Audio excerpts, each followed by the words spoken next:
Some may find the following disturbing. Discretion is advised.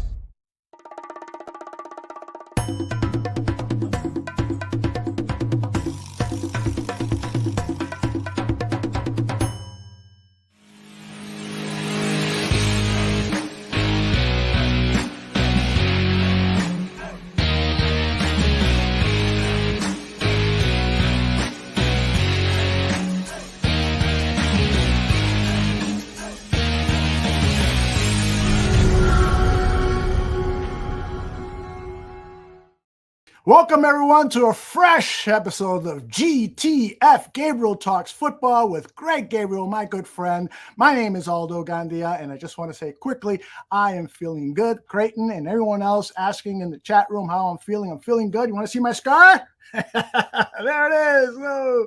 There it is. I am not kidding. They really did have to clean out an artery. I had an aneurysm up here. Extra rib bone was caused the whole thing, and it was not related to the TIA that I had 8 weeks ago. So it's just a run of bad luck for me, but I'm feeling good, ready to get at it with Greg Gabriel. And I want to remind everyone that they should be reading Greg's articles over at WindyCityGridiron.com. He is writing some great stuff, and let's bring him in now. Greg Gabriel, how are you, my friend? I'm doing good, and it's great to have you back. And let's have a shout out to Ross Reed for filling in for you last week. That was a lot of fun. Yeah, and he's a great guy. I never had a chance to talk to Ross until really then. The night before we talked on the phone for a couple of minutes, but a good guy, and we had a lot of fun doing the show. Yeah, he's a great guy. He's got great opinions on things, and he's just a smooth pro. He does this Mac and Reed show every week here on the Barroom Network, and it's like listening to jazz radio. Although they're big hip hop fans, but they have such a nice chemistry. They've been doing it for so many years. I'm really happy that he's a part of the Barroom Network, and many thanks, Ross, for filling in last week. Greg, how are you feeling? I always like to start the show because you're usually at working out every morning around 6 a.m. Did you get your workout in? I was there at 6. I love it. Probably got there at 3 minutes after. So 3 minutes late. I'm what's going on? I don't have to, clock in and clock out. Oh, that's great. Greg, we have a lot to talk about today. Saturday's game against the Chicago Bears versus the Tennessee Titans was offered up tons of storylines. What was the biggest takeaway that you got, number one takeaway that you got regarding that performance by the Bears against the Titans? I don't put a lot of stock into preseason games because to me, it's all about evaluation and developing young players. Games are very, very vanilla, and I want to get into that a little bit later as far as how that'll change when you're having a joint practice. You're going to do a hell of a lot more in a joint practice, and I'll tell you why later, than you are in a preseason game. Okay. But I liked the intensity level on both sides of the ball, regardless if it was the starters in there, and the starters hardly played. I mean, what the offensive starters played? 8 plays, except for J. Tyree Carter, who he earned his paycheck on Saturday. Sure did. His tongue was hanging out at the end. But, overall, it was good. He had some big plays to excite the fans. I mean, what a way to start a career for Moore. Catch a little bubble screen on the third play of the game or fourth play of the game and take it to the house. I mean, you can't get it any better than that. So it was fun to watch. It's always fun to win. Were there mistakes? Absolutely, there were mistakes. But that's what the preseason is for. And you go through the tape, you show the players what they did wrong, you tell them how to correct it, and hopefully they don't make the same mistake twice. Like a good example, Tyreek Stevenson overall played a pretty darn good game for a first game as a pro, but he blew his coverage on the first pass of the game. And they had a 20-yard gain with that because it was a crossing route, and he just either took his eyes off it or just let the guy go because the guy adjusted his route. Instead of coming right across, he took off and went deep, and he just lost him. And he ended up getting beat by about 8 or 9 yards on it. But outside of that, and that to me, that's more mental. That wasn't a physical mistake. That was a mental mistake. Outside of that, he played really well. Very physical game. He showed his physicality. To me, the star of the defense, Travis Gibson. What the hell can he do more? I mean, he knew that he had to come up big. And the staff, the front office, the coaching staff, they told him, hey, you got to play a lot better than you did last year. And I thought not only did he play good, it might have been his best game in a Bears uniform, period. Regular season or whatever. Then I see there's an article, and I'm not going to say that, he's probably not going to make the team. Bullshit. What the hell? And I get the everybody loves Terrell Lewis because he can rush the passer. The dude better learn how to play the run now. Yeah. Because, if you look at the whole game, his run defense was below average to well below average. He can rush a passer. Nobody's going to take that away from him. But you go back to look at him in college, it's the same thing. He couldn't play the run in college either. Yeah, that is very true. All right, I want to break down some stuff here. You brought up the DJ Moore touchdown, and I don't want to sound like all those raining on the parade and so forth. But Matt Eberflus did talk about precision. We need to be more precise. He said that at yesterday's press conference. And I think I know where you're going, and I know where he meant. I think I know where he meant. But yeah, well, on both touchdowns, there was a lack of precision. Now, I'm super glad that we got the touchdown. There was a lot of great stuff that happened on both of those touchdowns. But when you look at the throw by Justin Fields, it could have been an incompletion because it wasn't a good throw. It's like 18 inches off. Yeah, so he's got to reach back. So, right. But that 18 inches, if it's not DJ Moore, he had to take a step to his right to make the catch and then go. But if on a regular season Sunday, that might go for no gain, preseason game. So it's the pass was bad.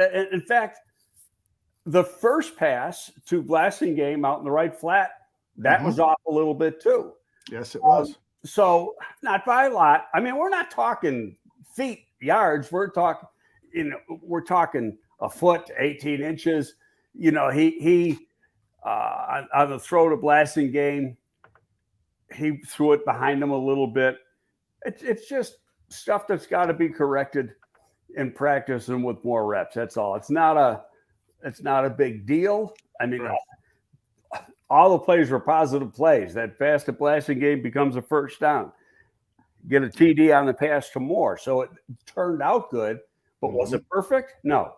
Exactly. And that's all we're saying here, because the head coach, Greg Gabriel, everyone that is in the know knows that perfection is what you're trying to achieve. You want it to be seamless in every part of the game. Now, the blocking on this play was about as seamless as you can get.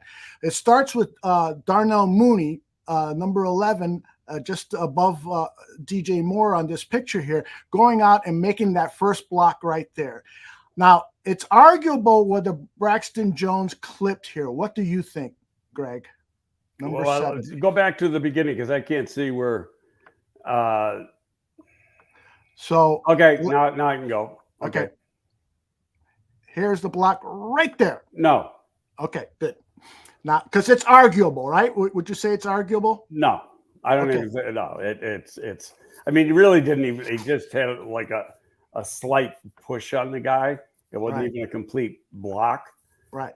So no, nobody's going to call that. Okay.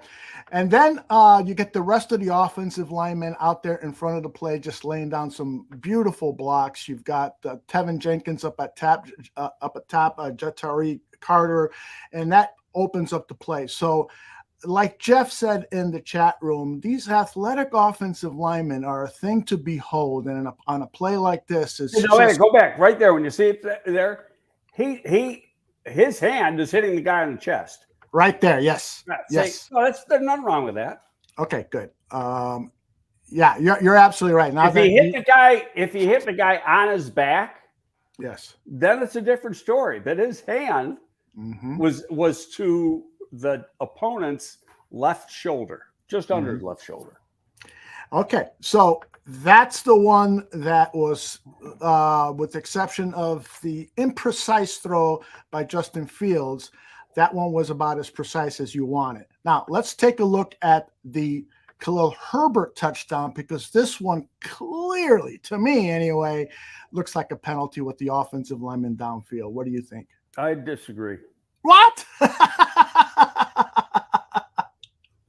Look, okay. But I tell you what, everybody, I live 11 miles from the Wisconsin border. Everybody 11 miles north and further is pissed off. And why? I mean, I've never seen the fucking preseason game. I know. Who the hell cares? And they've been making us think about it because they just don't want the Bears to have any type of success. But you see where they were when the ball comes out of Justin's hand. Okay. And they're about 1.5 yards, which is fine. Okay. Nobody and look where the official is. The official is right on the line of scrimmage. Yeah. And true. He's watching the whole thing. Yes. He didn't even reach. So you got to, he knows what he's supposed to call and what he's not supposed to call. But when you see it, if they showed up, they're official. Yeah. And so, what do you want? Yeah, but see, the line of scrimmage, Greg, is the 44, and they're both blockers. Right. Well, okay. Yeah, but you look where they are when the ball comes out of his hand. Okay. Okay. So the 44 right now. Okay. Now watch. Ball's right out there now. Okay. All right. Okay. They're 1.5 yards. All right, I'll buy that. If the rule says when the ball is out of the hand where the blockers are, then I'll buy that. They're about 1.5 yards downfield, so I'll buy that. If they're at the 50, now we're talking a different ball game. But and part of it, and when I first looked at it, and people started arguing. I'm going, I don't think that was a screen, and I'm still not 100% sure it was supposed to be a screen. I think that was the check down. It starts off, it looks like it's going to be, if you look at the routes on the top. That's supposed to be a downfield pass. Yeah, I think you're right. Okay. And he starts to scramble and the line goes into whatever they call it.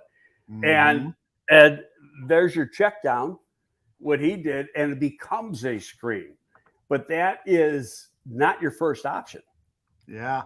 I think you're absolutely right. It's a nicely designed play. But it wasn't. There's not a doubt in my mind, and Getsy or Flus could answer it positively. But that was not supposed to be a screen pass.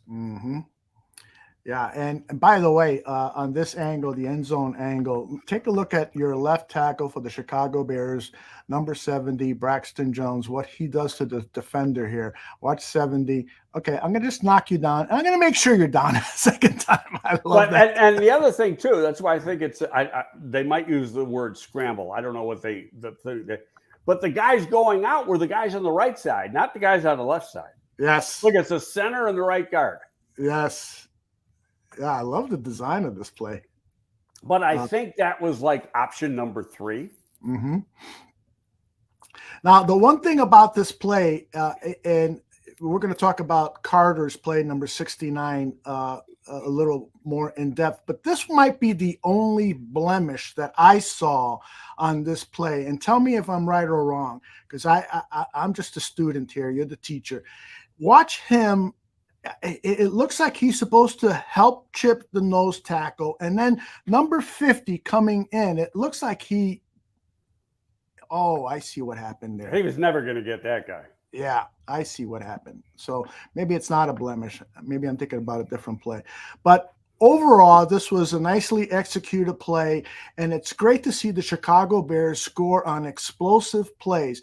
The whole game plan going in, Luke Getsy had for Justin Fields is protect the quarterback. Let's get the ball out quickly. I don't want him on the ground at all. And it was great to see the players really come through and create 6 points out of these short passing plays. Best block on that thing was Cody White here. Cody, and that was a good 20 yards downfield. Yeah, how about that? Okay, so let's take a look at the center here. Once again, this is the Herbert play.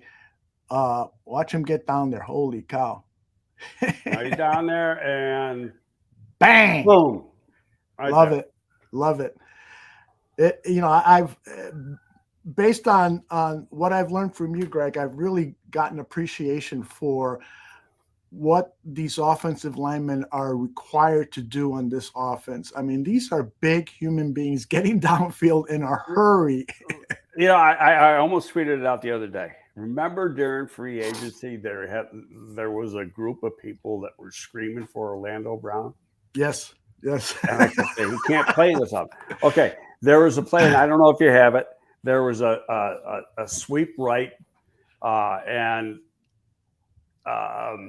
Wright had actually 2 blocks on it, one with his left hand and one with his right shoulder, one right after another. Orlando Brown couldn't do that in 100,000 years. Yeah. Okay. Now, and also the stuff that Braxton Jones is being asked to do, because you go back to last year, get out in space. He can't do it. He can't run. He can't adjust on the move. He cannot play in this scheme. So you've got to get the people that can play and work within the scheme, guys that are fits. And if they are, and it goes back, I'm saying this and I'm thinking of that conversation we had with Pep when Pep was on about a month ago. Right. And they were teaching Pep when he was with Baltimore how to scout. And they were 100% right. When you're scouting for the league, fit isn't important. But when you're scouting for a team, it's all about fit. Yep, indeed. Jeff asked the question, he read somewhere on Twitter that Tevin Jenkins was supposed to be one of the lead blockers on that play that Herbert scored on. And was that a mistake on Jenkins? Have you heard or seen anything about what that? play is he talking about? I think he's talking about the Herbert touchdown. Let me if you notice, he was on the ground. Yeah, okay, so he didn't get out because he was on the ground. So he's the left guard here, just left of the center. He gets pushed back. Oh, yes, he gets tripped up, so you're right. Actually, he gets rolled up by the guy. Braxton Jones hits his guy right into the back of the legs of Tevin. Good eye. There's number 76. He's blocked. Yep, there you go, Braxton. That's right. When Braxton made that's how you learn how to watch film. Although you got to look for the little things, not the big things. You're absolutely right. I love it. I love it. I love it. I love it. All right, let's talk about our number 1 draft pick, Darnell Wright. I thought, he played only with the ones, so he played a total of 10, 11 snaps. I don't even know if he played that many, but I would have played him more. I get it, what they're trying to do. Now, you go back to Braxton last year. Braxton was playing he was playing like they played Carter on Saturday. He was playing every freaking snap just about in the preseason. And I think that Darnell Wright needs to do the same thing. Hey, they know what they're doing. They like what they got. First of all, Darnell is far more advanced than Braxton was a year ago. Darnell played at a high-level FCS school, and Braxton played at a low-level FCS school. So, it's not comparing apples to apples there. But I would have got him a few more snaps, but that's me. Yeah. And I just isolated one play because I thought it was a great illustration of his balance and his strength. He's just walls off the defensive lineman. Here it is again in slow motion. He gets both hands up, and then he releases the left arm, But that's not a bad technique. I was listening to the Football Scout on Twitter. He says that sometimes an offensive lineman will release that left arm and use it as sort of an insurance to push the guy away and create leverage. What are your thoughts here? No, it's exactly right. And I'll tell you another guy to listen to, because he breaks down individual plays a lot, is Jeff Schwartz, who played in the league for a long time. Yes. And yeah, you got two hands. You don't have to use the two hands at the same time. You know, you can guide people. In fact, he was breaking down a block by Penei Sewell from Detroit. And it was very similar to that play, in that he was really guiding the guy with the right hand. You know, he starts with the left hand and then comes back with the right hand. It's like a boom, boom. And that's hand use. And actually, for a rookie, that's advanced hand use. Exactly. That is usually first preseason game, and he's playing less than 10 snaps, and you're seeing him do that. That's advanced. Michael says that part of releasing that left arm is that it also shows that he's not holding, which could be correct on that. Well, play. you keep your hands inside here, you're never going to get called. But you get them out here, and you will. Yeah. You know, so I mean that's important. And there's guys that do that. You watch tape, and they get their hands are out like this, and you get called for holding all the time. But he was going like this, and he's strong enough that he can punch with one hand, and it's going to, for lack of a better word, jolt the opponent a little bit, or at least keep him off balance. So that was an excellent job. Yeah, beautiful job. And then the other player that I was just so impressed with, we've talked about him already, is Jatari. And I'm going to always feel like I'm mispronouncing that first name. Jatari Carter, the 7th round draft pick, comes to the Chicago Bears. He didn't play much if at all last season. I think maybe he got in some game action, but mainly on special teams. But he played. He played at the end of the year when they had injuries. Gotcha. He's number 69 here. Yeah. No, I you know, this guy, I number one, did a lot of research on before, and watch him. And we've talked about it before. You can see how athletic the guy is. Yep. This dude was a 250-pound point guard in high school that was all state and had D1 offers to play point guard. Wow. Okay, that tells you about his athleticism. Okay, now he goes to Southern, and you know that's the SWAC. It's lower level FCS. He played tackle, so he had to move inside. He's too short to play tackle, but he's very, very athletic. You know, he's another guy. He's a sub-5 flat at 310, 315 pounds. Very, very strong. He just had to learn how to play. And he needed last year to learn how to play. You know, if they thought he was going to, now it's I don't know who he's going against here, but he's playing. Now his hands are a little bit, initially go back a little bit. His hands are a little bit too outside. Right. On the initial punch. You should try to keep it inside a little better. But I think if they knew he was going to play like this, see, the two things I see wrong right off the bat. Can you go back to the beginning? Sure. Okay. Right. Okay. Now he comes up the ball right there.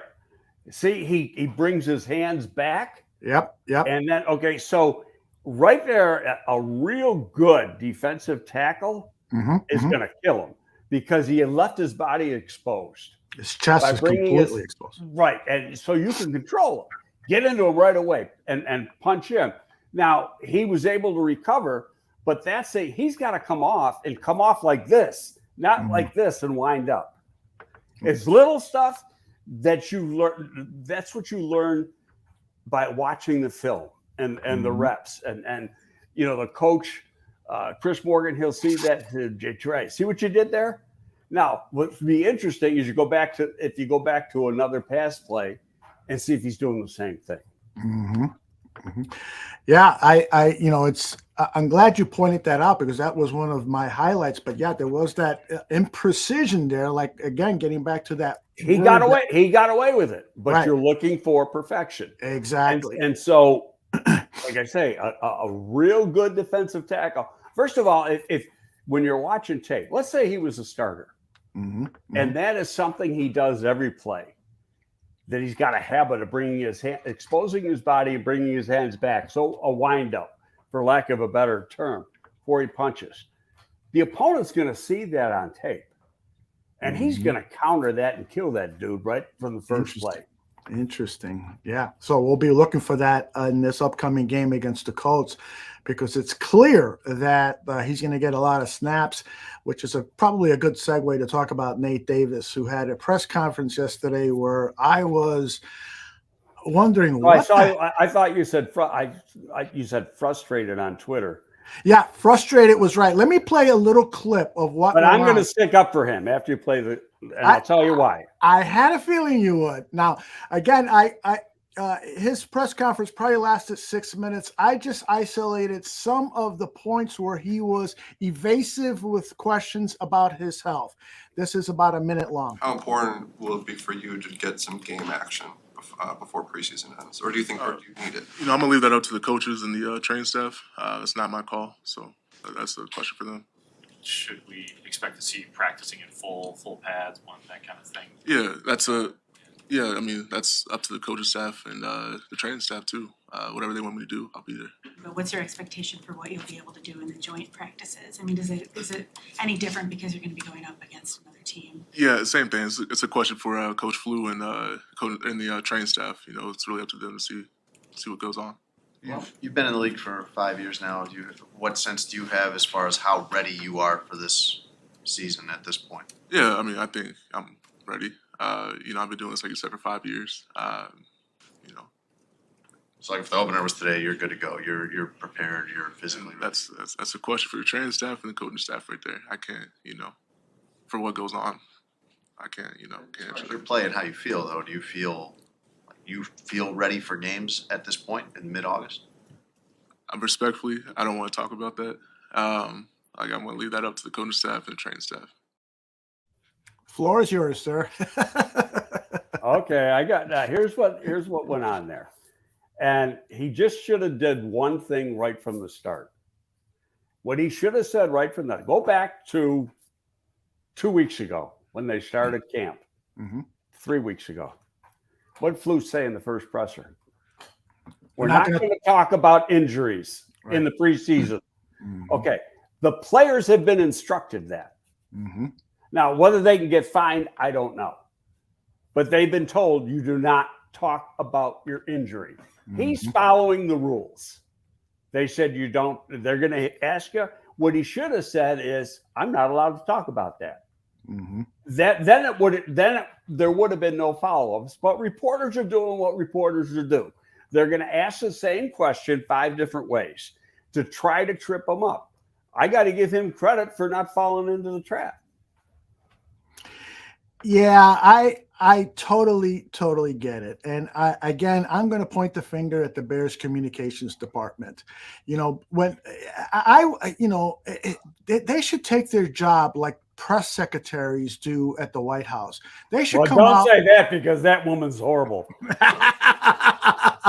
And many of them are, but I think they should come out to the media and say, okay, here are the 3 players you're going to talk about today. Regarding Nate, he suffered an injury, and that it's our policy not to answer questions regarding injuries. So if you ask Nate any questions about injuries, you're not going to get any kind of a response. But although where I'm going to argue that is that Flu's already said it. He set the tone weeks ago. Yeah, but you gotta say it over. Not going to ask him. They're not going to ask him because he's going to shut it down. So what are they going to do? They're going to try to circumvent and go in the back door.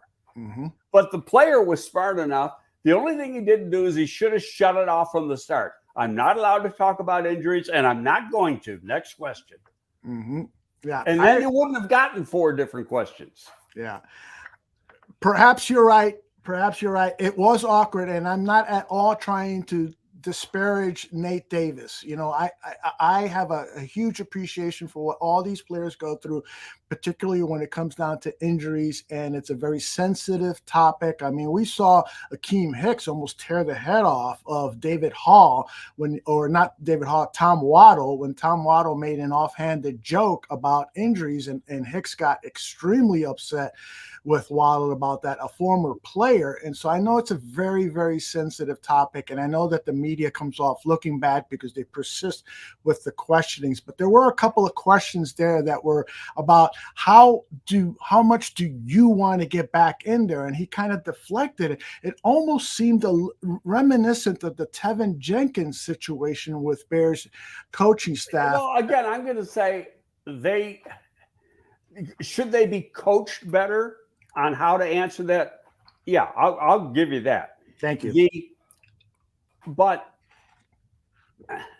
the media, number one, knows, don't ask about, these guys aren't going to give you information on injuries, but that's what they do, okay? They want to get the info. They want to see if the guy's going to slip. Well, it's going to cost the guy money if he slips.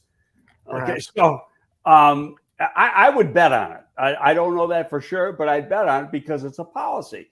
Mm-hmm. And, you know, you don't have to say what an injury is until you get to the opening game. Mm-hmm. And then it'll say Nate Davis, ankle, probable, you know, something like that. And then you'll know exactly what it is. But during the preseason, some teams give out the info. Mm-hmm. Other teams, and actually it started here with John Fox. And since then, they have kept the same policy. And I think, and I'm throwing a dart at the wall here, that the PR staff has just decided and taken it to the coaching staff and say, hey, we had a policy here not to talk about injuries during the preseason. So do you want to stay with that same policy? And he'll go, yeah. But Flus gave himself an out when you go back to the beginning thing. If it's something that's going to be long-term, we'll let you know. Mm-hmm. So in other words, everything is day to day until we let you know. And I don't worry, you know, if a guy's going to miss a week, so what? Especially a guy who's a vet. Mm-hmm. You know what? I mean, go back in the 80s or early 90s, we used to have 8, 9, 10, 11 veterans holding out every single year at camp. Mm-hmm. And they'd start to flutter in after, and we had 6 preseason games to start off, and then we went to 4. You know, they'd start coming in when there was 2 left because they didn't want to go through camp. They knew it was my only chance. I get this vacation one time. Well, I'm holding out for a contract, and I'm going to take advantage of it. And you know, the coaches knew it. Coaches knew, excuse me, that these guys were going to be working on their own. If you don't, where it can be a detriment is if you have a new scheme and a new coaching staff. Mm-hmm. You know, but when you're doing something that's similar, these guys are going to be ready. Yeah. And, you know, in the case of Ngakoue, and we should talk about Ngakoue because, you know, you were on sick leave when that came down. But, you know, he's played in a very similar system. Mm-hmm. That with him is plug and play. Yeah, yeah. And I should have lifted a soundbite from his press conference yesterday because he was so impressive. He sounds like all of the other veteran defensive linemen on this team, Justin Jones, DeMarcus Lawrence.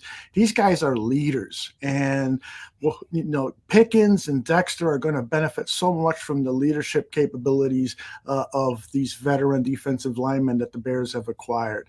One last question regarding Nate Davis and the media thing. Jeff Willis says, was the team obligated to make him available to the media? I would say probably not, right? They just kind of picked him because he's back in action, back practicing.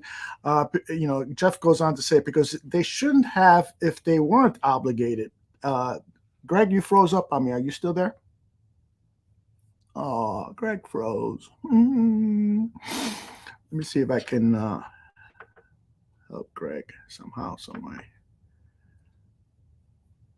Yeah, I'm gonna kick him out, and then he'll come back in. In the meantime, I'll sing and dance here. Any questions that I can help with?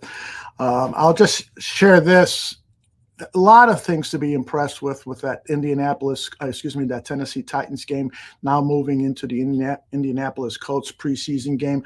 I really, really love the team atmosphere. You know, like on these long touchdown plays, we saw the defensive players getting off the bench and hooting and hollering and praising the touchdowns, and that type of team camaraderie is sometimes always not there with the Chicago Bears. So Greg just sent me a message. My computer went into restart. He's getting onto his phone, so he'll be joining us back shortly. But I wonder if you guys felt the same way, that this team camaraderie is really coming around, and that's a huge part of building a winning team. You know, I'm on record as officially saying that I really do believe that the Bears can win 14 games this year. I know that sounds really like I'm a fan. There's no doubt about it. But you know, and it all rests on Justin Fields. It really does. If he can continue this incremental progress, so that by the time we're in week 1, he's throwing those short passes for touchdowns, and he's making the occasional big throw in the air for a touchdown, we could see an offense here that is racking up on average 20 plus points per game, and this defense is going to be incredibly surprising to a lot of people in the National Football League. Greg's phone is gearing up. We'll patiently wait for him to join us. Evie says that we don't want the opposition to know shit about our injuries, and that is part of the plan here. You know, you want to disguise what is going on from an injury standpoint with our competitors, and so you don't want to give them so much information. Greg, I was just responding to Evie Davis saying that you don't want the opposition to know much about what injuries players have sustained. Is that fair to say? Yeah, that's why a lot of teams don't publicize what injuries are during the preseason. You're not required to. You're not required to until the week of the first game. Yeah, I think. And so they just leave it alone. Now, if somebody, I know Buffalo talks about it a little bit, but they don't put a lot into it. They go, yeah, he's got an ankle. Indeed. He's got a shoulder. You know, but here they don't even want to say what it is, which is fine. That's their prerogative. I'm good with it. It's in most cases, it's little nagging stuff, and in camp, the team errs on the side of caution. So it's like, let's get it 100% healed. We don't want to bring them back to, practice too early, and now it's going to go into the regular season. The key is get him ready for the regular season. If he misses a week of practice, so what? Exactly. It's not a big deal. Yep. Don't forget, there's 6 weeks of practices, from the day they start training camp. Actually, it's 6.5. 6.5 weeks of practices from the day they start training camp until the opening game. Yep. All right. It's time for us to talk about the defense overall. 8 sacks, Greg. 8 sacks. That's nothing to sneeze or laugh at or say it's against second and third stringers. 8 sacks is quite the achievement. It was 8 sacks and none by a starter. And none by a starter. I mean, that, the depth is the biggest issue on this team. And the depth issue, I feel a little bit better about it, having seen some of the play of these second and third stringers go out there and do it. Overall, your impression about this pass rush and its 8 sacks? I didn't hear what you said. You froze. Okay, I asked, what your impressions about the 8 sacks? Now we lost Eldo. Now you're back. Okay, your impressions about the 8 sacks by the Chicago Bears defense? Yeah, I like the intensity level. They were playing hard. I mentioned earlier about Travis Gibson. I thought he played hard. Pickens played hard. I thought Dexter played good too, but the one thing he's got to do is lower his pad level. He gets a little bit tall, and that negates some of his natural physical traits by getting himself too tall. And again, that's going to come with more reps and learning. He's going to see it, and he's going to learn from it. And you know, wouldn't be a bit surprised if he's at his pad level over in the 2 practices against the Colts, and in the game on Saturday against the Colts is going to be a lot better. You know, because he's going to see when he gets tall, he exposes his chest, and he allows the offensive lineman to, you know, control him a little bit. Now, in saying that, this dude is so strong that even though he was giving up the leverage by being a little bit too tall, you never saw him get moved. You know, and that's the plus. So now it's just get your technique right. Where Pickens, and you know, Pickens is an explosive dude. No, what surprised me is that Pickens was playing the 1 and Dexter was playing the 3 instead of the other way around. Because I thought Gervon Dexter would be playing the 1. But they can play both.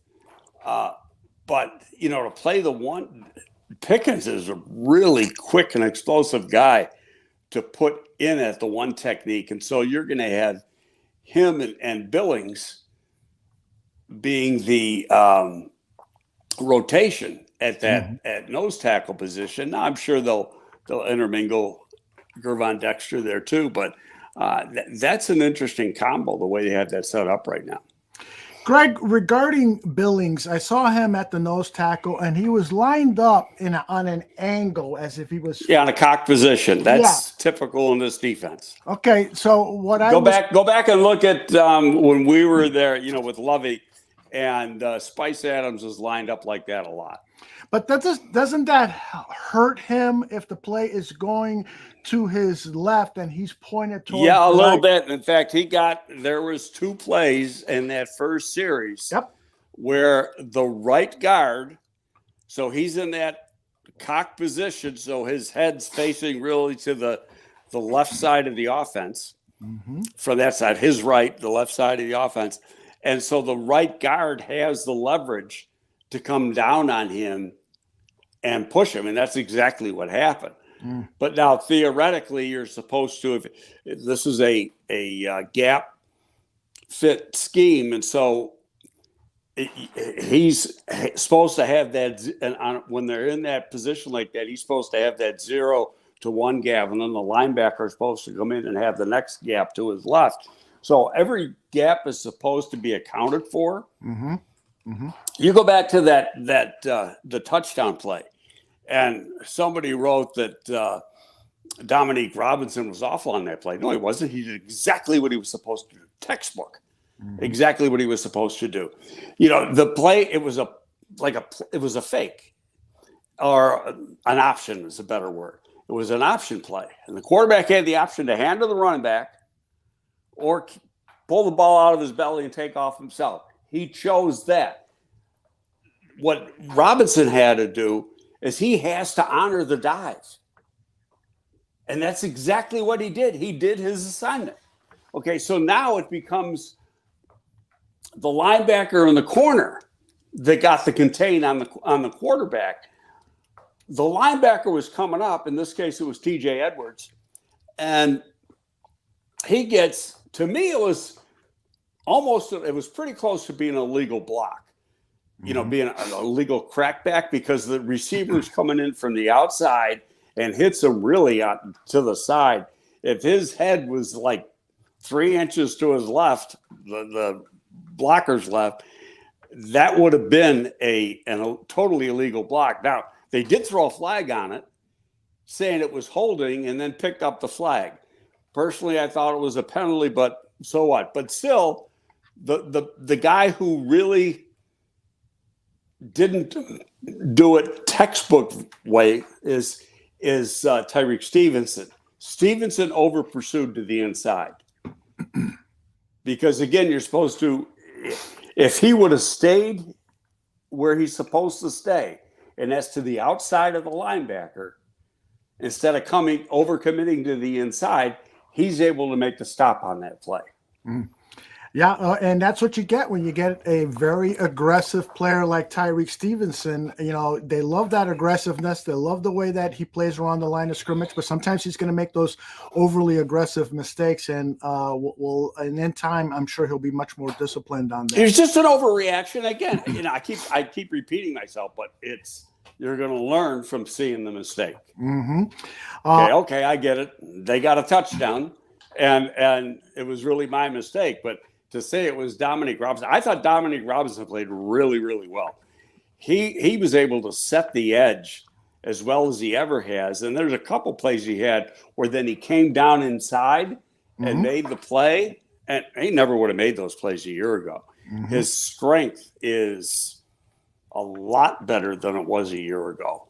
And and he proved it right with those two plays, being able to do it. The chat room is abuzz with the play of Travis Bell, the 7th-round rookie. He made a splash with a sack.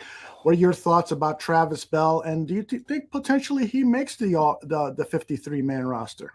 No, I don't think he makes the 53. And if I'm Flus, I don't play him again. Stash him. No, you know what? The first thing I thought was a son of a bitch. Now he's going to get. Because you know he's going to get cut. Yep. You're only going to keep 4 interior defensive linemen. Somebody's got to go. And so, and you know it's not going to be Pickens.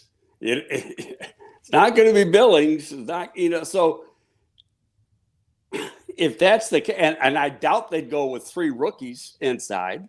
That just doesn't make a lot of sense. So you got to. Now you might have to find a convenient injury for him because he showed some explosiveness coming off the ball.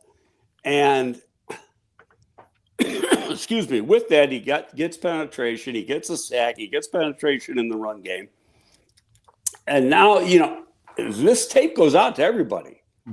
31 other teams get this tape. Their pro scouting department is looking at all these guys. Now, Grant, hey, he's the first guy that ever got drafted from Kennesaw State in Georgia. So chances are he'd go unclaimed, but he's a defensive lineman who made some plays in his very first game coming from a low level of comp. So why wouldn't you claim him?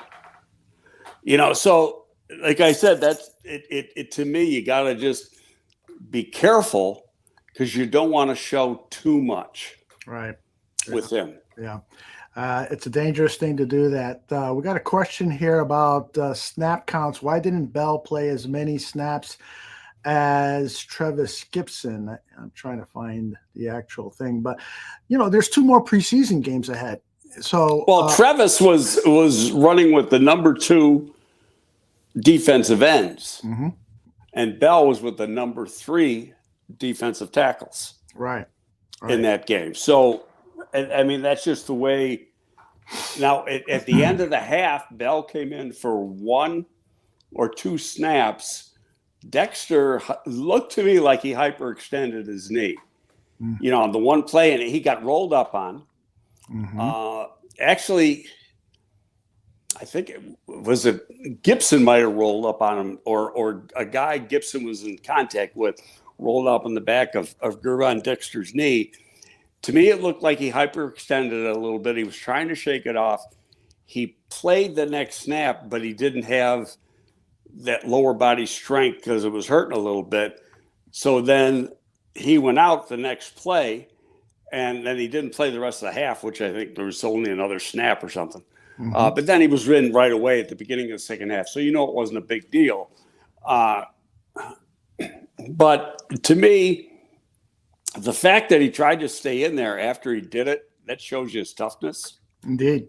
So that was a plus. But Bell did get in for that play or 2 when Dexter went out.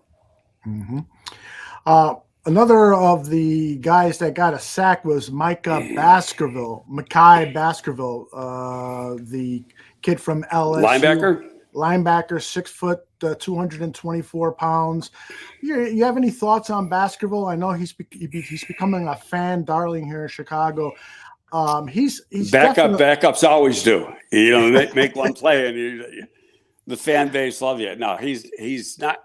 Could he be on the practice squad? Yes. Is he going to be on the 53? No. Yeah. You're only going to keep 5 or 6 linebackers. Mm-hmm. And, you can go through that list. And who's he going to beat out?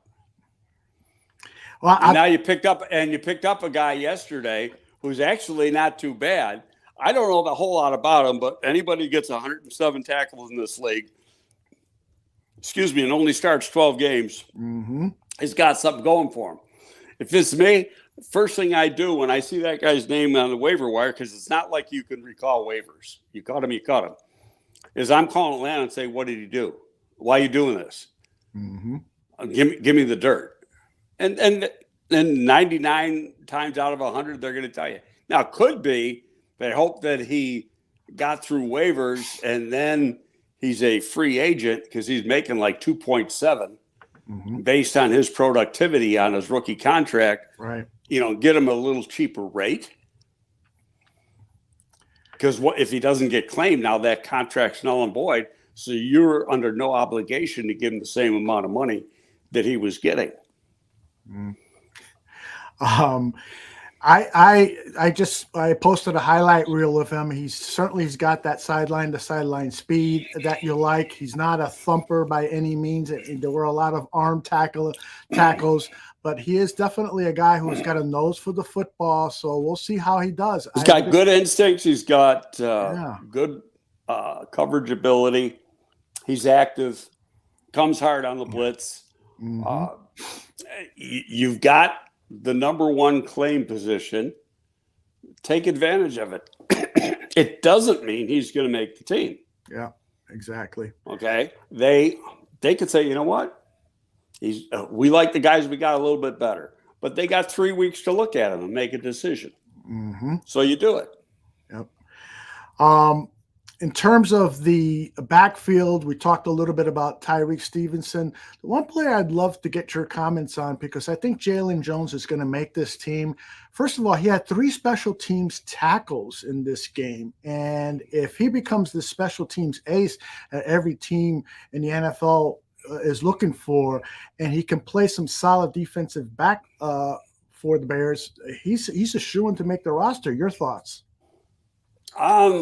Yeah, I mean, he played good last year. So, now he's a year older. Now, this guy's no slowpoke. This guy's a 4.38. He can run. Not the biggest guy. He's probably 185 pounds. But he made plays on special teams, and that's what your backup corners are supposed to do. The guy, I think, is just on the way when he came into the game. The guy that's on the outside looking in my opinion, is okay, now I'm going dead because of my old age. The other corner from last year. Jalen Johnson, Kendall Vildor. Kendall Vildor. Yeah. Okay, so I think Kendall's on the outside looking in. Now, can you get a 7th for him? Maybe. Yeah. A lot of these, if you make a trade at the cut down, and there's only one cut down this year, a lot of them are if come trades. So there's stipulations, they got to play X amount of games or whatever in order for you to get the pick. And you can even do it, okay, you can give you a hard 7th, regardless, or, you could do a thing, well, we'll give you a 7th, but if he plays in every game and plays X amount of snaps, plays 75% of the snaps, it goes to a 6th or something like that. But there's probably a few guys that they might be able to do a conditional trade on, based on what I've seen so far. Yeah. But that's, we're still 2 weeks away from that, 3 weeks away. Right. I remember when the Chicago Bears had a midweek practice with the New England Patriots, they acquired Crevon LeBlanc in a trade. And so this week's practice could be a showcase of Was players. that a trade or a waiver pickup? I don't recall. Yeah, I want to say it was a trade, but maybe I'm wrong. I'm sure chat room memories are much better than mine, so we'll probably get someone chiming in. But he played, that was the they had him for 2 practices in a joint practice. That can be the negative of a joint practice. 99% of it's positive. but the other team's getting exposure to him too. Mm-hmm. And if he fits what they like, they're going to say, "Hey, it's the guy we may want to take." So that's why I'm cautious about, because I think Travis Bell's got a bright future. I don't want to show too much. I don't want to have too much on tape. But now with the joint practices, Indy could see him on a number of downs in that, and that could be, you may have to put him on IR to protect him. Yeah. Mysterious. Get that mysterious pulled groin muscle. Exactly. Well, speaking of Indianapolis, Andrew Billings, the defensive tackle, was asked about Indy, these upcoming practices, and this is what he had to say about safety and what they hope to accomplish. You want to take care of everybody, especially at practice. If it's not game time. But the biggest thing about the joint practice is we don't want any fights. Things are going to happen. Guys are going to get emotional. You might, throw somebody to the ground. Somebody might throw you to the ground. But the most important thing is just staying calm and no fights. It's a training camp cliche at this point to say, I'm ready to hit somebody other than my teammate. How real is that effect? How much are you looking forward to that? And like you're just saying, just what exactly do you feel the benefit is? The benefit is they don't know what you're going to do. We've gone against Jeff. I know what Cody White is going to do. He knows what I'm going to do. So it's kind of it keeps you thinking now. Now I'm going against a guy that I don't know nothing about him. I haven't watched any film, and he hasn't watched any film on me. So, you kind of get away with your little vet techniques and things like that when you go against somebody else. But by the time the second day comes around, he's back to square one. So. But you're definitely at that point where you're looking for, that's real, that eagerness or whatever. Oh, yeah, it's real. It's real. Because, I'm not. You can play a little harder when it's not your own teammate. That's what basically. Play a little harder when it's not your own teammate. Greg, what do you like about the idea of having these two midweek practices with the Colts and then playing them on Saturday night? If it was me, I'd do it this week and next week. They play Buffalo next week. I'd have a couple practices with Buffalo too. Especially with the shortened preseason, it makes your practices a lot better. Mm-hmm. I wrote about it I don't think they've put it up yet. There's like no disadvantage. Years ago, they've been doing these for over 30 years now. And years ago, they were useless. I remember we had, Parcells had set up a joint practice with somebody, and all the veterans, especially if they had friends on the other team, we called it brother-in-law. The veterans would get together and say, okay, I'll take care of you, you take care of me. And you weren't getting the intensity you wanted when the first team was in there because of that. Okay, well, the coaches, saw through that one. Didn't take long. And now they're excellent. And to me, it's like they're not having one game this week. They got three. They got a game tomorrow. They got a game Thursday, and now they got a game Saturday. And I'll go back and remind me because I put it in the article. So I'm going to the gym this morning, and I got one of the sports stations on, and one of the guys is saying, I want to see Justin Fields do this, and this weekend. I'm going, you just don't get it. They're not going to do that. It's basic football. That's all they're going to show you is basic football. But you can do it in a joint practice. Why? The game tape for every preseason game goes out to all 32 teams. Who gets the joint practice tape? The Colts and the Bears. End of discussion. Great point. It goes nowhere else. And so you can do more when you get into 11 on 11, even 9 on 7, you can do more, different formations. And we're not playing the Colts this year. It's not like it's going to, come back and haunt you during the season because you're not playing them. So you script everything out. So you're going to script things and practice things that you want to see, and you want to see against another opponent, but you don't have to do it in a game. And then you keep the game very vanilla.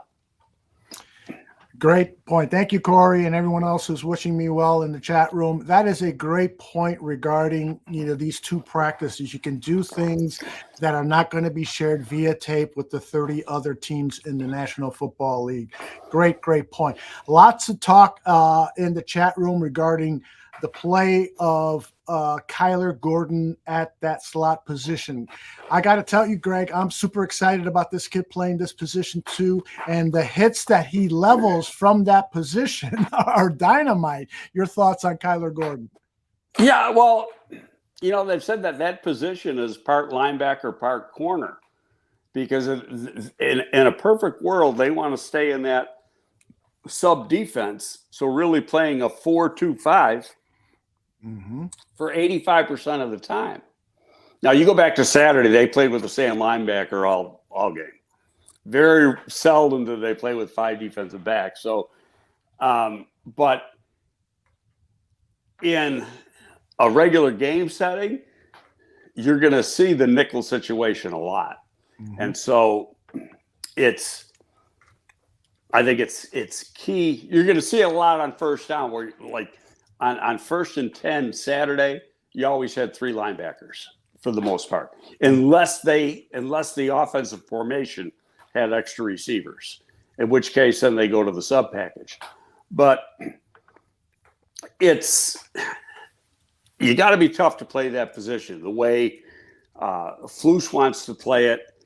And so you've got to be able to support the run. You got to be a good tackler. You got to be able to take on blocks. You got to be physical. And he's got all those traits. And now he's in his second year. He's been through the war. He knows what's expected of him.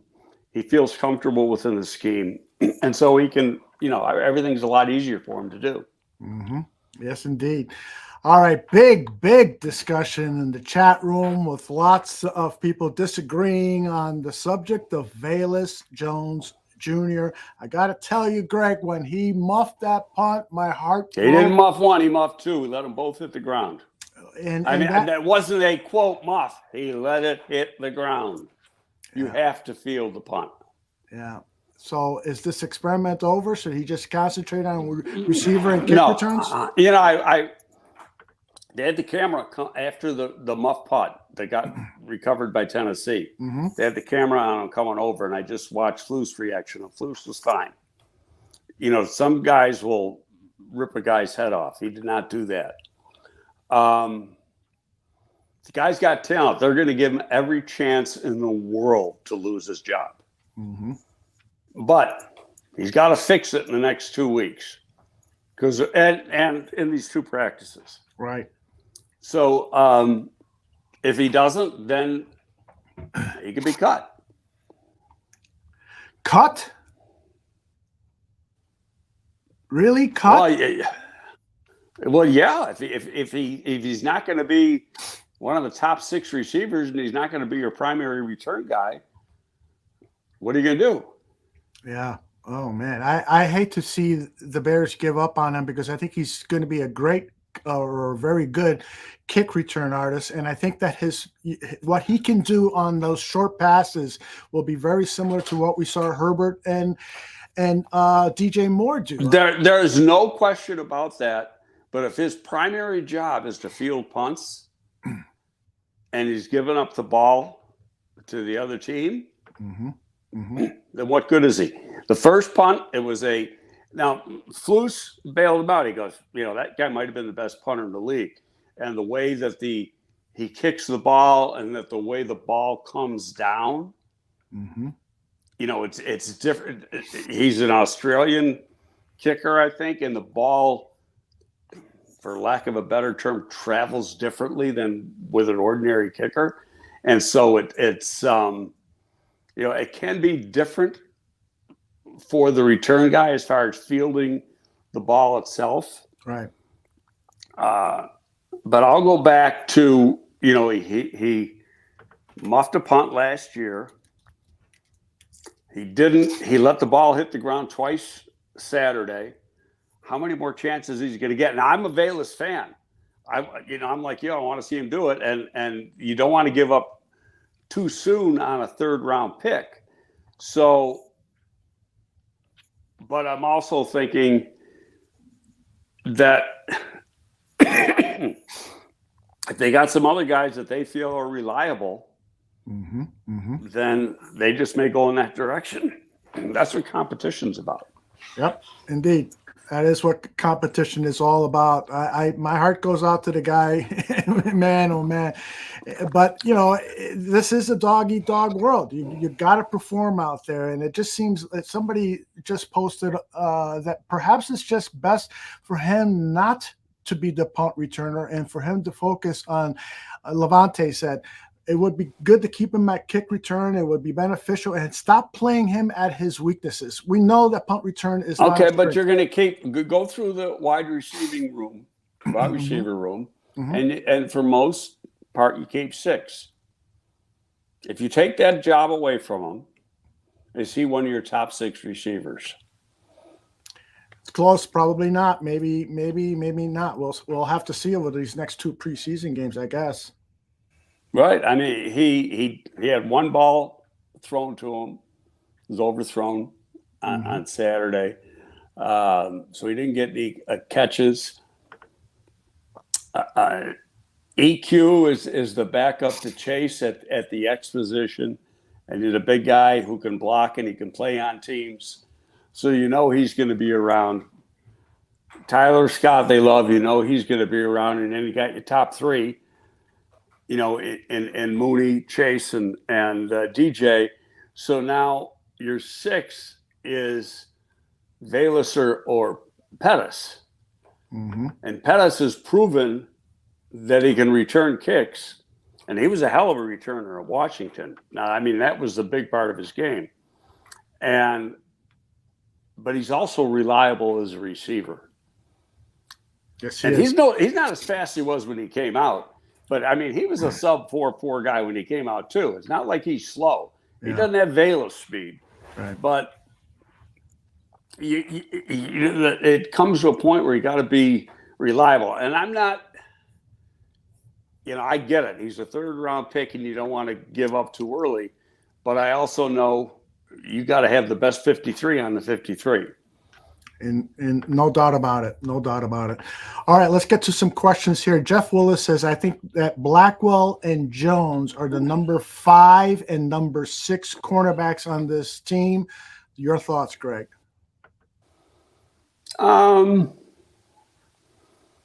You're forgetting Terrell Smith, and he didn't play.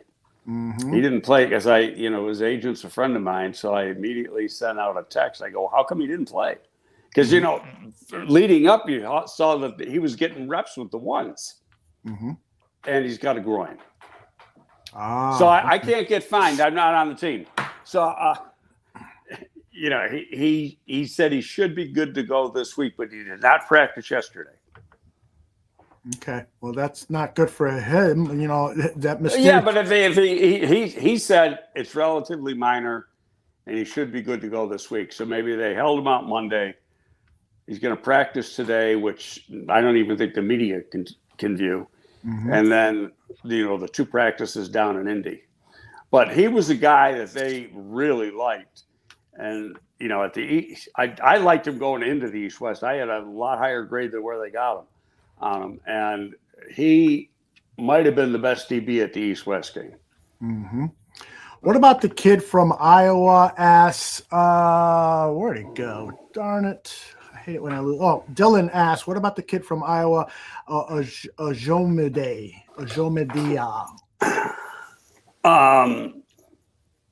He's a guy who's played in the league. He's just never quite got it done. Hey, it gets down to Aldo. There's competition, and there's good competition. But Terrell Smith is the guy they like. He is going to be there. Okay, they drafted him. Yeah. You're not going to cut a draft choice unless he stinks. Okay, I mean, then you figure out that you made a mistake. So, and then you figure on the fact that they had him alternating with the ones up until he got this groin. So, he's going to be there. So, but, you've got Stevenson, Jalen Johnson, Kendall Vildor. You know, who is the quote backup to I said Kendall Vildor, I mean Gordon. Who's Gordon's backup at the slot corner? Because that's going to play into it too. Yep. That's a good because point. if he's going down, somebody's got to step in and play that spot. So it's somebody who's been practicing at that spot. Mm-hmm. Indeed. All right, let's tackle a couple more questions here. Laz is asking for a prediction from you. He says, which rookie is the single biggest producer this year? I can't answer that right now. I mean, the guy who he's not going to have production, but you're going to know it by what the offense does is Darnell Wright. He's been handed the right tackle job. You know, there's nobody else. And well, Stevenson could be the starter on opposite. So I'd have to say it's either Stevenson or Darnell Wright. Yeah, I'm with you there. I think it's easy for me to say unequivocally it is going to be Darnell Wright. He is not going to play at an all-pro level in his rookie year, but he is going to solidify that right tackle position. He'll make his mistakes, but there's no doubt in my mind that he's going to be the biggest contributor.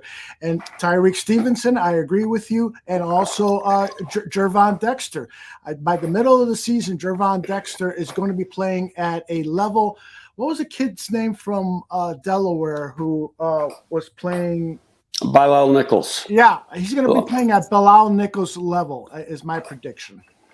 Not that anybody else my prediction. Well, the only thing I'd say against that is Bilal was 6'3.5", not quite 6'4", and this guy's over 6'6". And so, again, it's that playing tall. Until he learns to play lower on a consistent basis, he's going to get his snaps. He's going to play within the rotation. It's what percentage. And the sooner he learns to keep his pad level down, the more snaps he's going to get. Yeah. Laz wraps a bow on that saying, I'm seeing many different rookie names, and that's a good thing. It really is just an impressive young class. Jeff asked the question, do you think Terrell Smith can play the nickel, and have they been working him out there? I don't know the answer to that. He's a big corner. I mean, he's over 200 pounds. He's tall. He's long. He can run. He's like a 4.43 guy. Whether he can play, you got to be pretty sudden to play the nickel. Whether he's got that, I can't answer that. It'll be interesting. What you do is you see who's playing that position in the preseason games. Who's coming in for Kyler Gordon? Yep, exactly. And it might be Jalen Jones. I'd love to see him get a look there. I really would. Let's switch over to the offensive side, the running back position. Jeff says, was the first preseason game a precursor to Khalil Herbert being used more in the passing game? I thought it was telling that he got all the runs with the first team offense, and Foreman didn't play much. Your thoughts on Jeff's thoughts? I don't think the rotation means that much at running back. Right now. I mean, when you look at Herbert only played 8 or 9 plays. That's all they played. Right. Ebner got hurt in the game. Yeah, and no word on Nobody has said a freaking thing about that. I know. So I don't know if it's good, bad, or indifferent, because you're waiting to see. Nobody asked either. They asked about Nate Davis, but they didn't ask about him. But he got hurt. Homer did what Homer does. And so, and to me, that fourth running back position was going to be a battle between Ebner and Homer. Mm-hmm. Depending on what that injury, the battle might be over. Yeah, indeed. And yesterday, Eberflus said that Roshan Johnson's running style has earned him some reps with the first team. So we'll see what's going to happen. But he's a good player. That goes without saying. He's a good player. Indeed. One other question regarding Herbert. It comes from Tim Willis. He says, Greg, do you think that they let Herbert go back to returning punts, or is he too valuable to the run game offense? I think he returned kickoffs. I don't recall him returning punts. Okay. It's an entirely different skill set because of the way the ball comes down. Mm-hmm. It's a lot easier to field a kickoff than it is to field a punt. Mm-hmm. Number two, you got to run differently. On a kickoff, you got to hit the wedge, and a lot of times it's like a one cut. Mm-hmm. Hit the wedge, make a cut, go upfield. Where the punt returner, his deal is catch the punt. That's number one job. Catch the frickin' punt. And next job is make the first man miss. Yeah. But he's got to be quicker, more elusive type runner. So the skill set, there's very few that can do both. Devin was one of them. Yeah. Okay, but there's a lot of guys that can't do both because of the difference in what you're asking them to do as a returner. Yeah. Mr. Shorty says fielding a punt in the NFL is for a special kind of guy that would terrify him. I'm with you there, Mr. Shorty. The game against that's not what I wanted to ask. What I wanted to ask was, oh darn, I had a really good question to finish things off, but it'll come to me. The brain is still not 100%, Greg. Well, I know about that. You know, you hit 70 and the brain starts going in slow motion. Oh my God! But what do you expect? What's your guess in terms of what the starters are going to do Saturday against the Colts? Another couple of series, perhaps, or maybe the entire first quarter. So, what are your expectations? What would you like to see? Coaches have changed. You know, it used to be the third preseason game, you try to get your starters the most reps. Mm-hmm. Well, I don't see that as changing because you've got, after there is no fourth game, and you've got 2 weeks between the third game and your opener. So you basically got a bye week the next week. Mm-hmm. So I can see that, but I think you're going to see the starters go at least a third. But now I'm going to qualify that a little bit because you're going to get a shitload done with your starters in practice Wednesday and Thursday. Yeah. Okay. Again, remember I said it's going to be too many games. Mm-hmm. And so it might not be that necessary to give them a lot of reps in this particular game, depending on how they feel those guys performed on Wednesday and Thursday. Great. All right. I remember the question that I had for you. Did you get a chance to see Jordan Love's 2 series with the Green Bay Packers? And if so, what was your evaluation on the 4th-year quarterback? No, and I don't give a shit. Bears fans hate Peter Bukowski because he's always alienating the Bears people, as do a bunch of those Pack guys. But Peter actually is a good guy. Really? I've talked to him. Oh, yeah, I've talked to him a number of times. Okay. And when he wasn't doing the Green Bay beat, he was in New York. And he's a good guy. And he's actually a decent writer. And a lot of this is he's doing – it's all on purpose. He knows he's going to get the reaction he's going to get from the Bears fans. So, yeah, trolling. And I said to Peter, though, he did something. I said, Peter, you better pray Green Bay wins because they're going to come at you in the thousands if the Bears win that game. So he sends back a GIF that was from was it Gladiator? No, it was what the hell was the movie that Mel Gibson was in? Braveheart.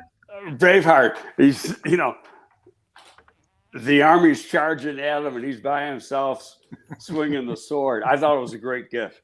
Yeah, that's where he's at. I refuse to talk about that game. Like on Twitter, X, or whatever the hell you're supposed to call it now. Yeah, I don't know. And I just, why keep throwing gas on the fire? When the game's over, everything's fair game. Yeah. And I think the Bears are going to win that game.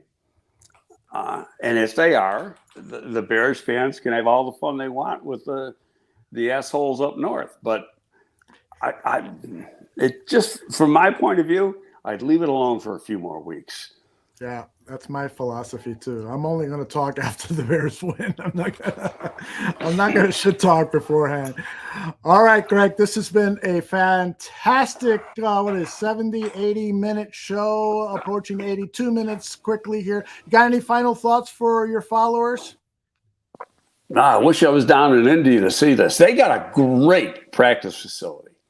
Do they? It's just north of the city. It's at this athletic complex, and it's a multi-sport athletic complex. I was there in 2019 when I was there for the XFL. I was there for a couple of days, and I mean, every sport in the world, they're playing games there. They have baseball, and they can go on at the same time. This is like acres and acres and acres, just on the north side of the Beltway going around Indy, and they've got, I'm not sure if they got an indoor facility there, but they've got 3 or 4 regular practice fields, stands set up, movable stands set up, just ideal conditions.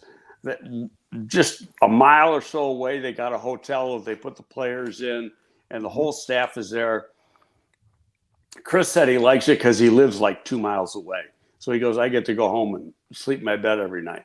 That's Chris Ballard had nice. But it's before that, they were at the Colts complex, and they just didn't have they were tearing up the fields too much. They had 2 practice fields plus the indoor facility. Yeah. Well, they've got more than that at this other place, and so they don't have to ruin the grass at their facility. And it's still it's probably 10 minutes from their complex. Pretty nice. By the way, I took a drive past Arlington racetrack and the stands there. I would say there's probably 30% of them are left. So it's almost, those grandstands are almost completely down. We'll see if the Bears can make any progress with the tax situation so that they can begin construction immediately after that thing is down. So we'll keep an eye on that. Greg, it's always great talking football with you. We'll be back here next week, same time, same channel. And we'll hopefully be talking about some more progress on the part of the Chicago Bears team. I hope so. Yep. For Greg Gabriel, I am Aldo Gandia. I will be back, by the way, tonight, 8 o'clock, Bear Their Souls with my buddy Dan Aguirre, and we'll see you then. Take care, everybody. See you later. Thanks.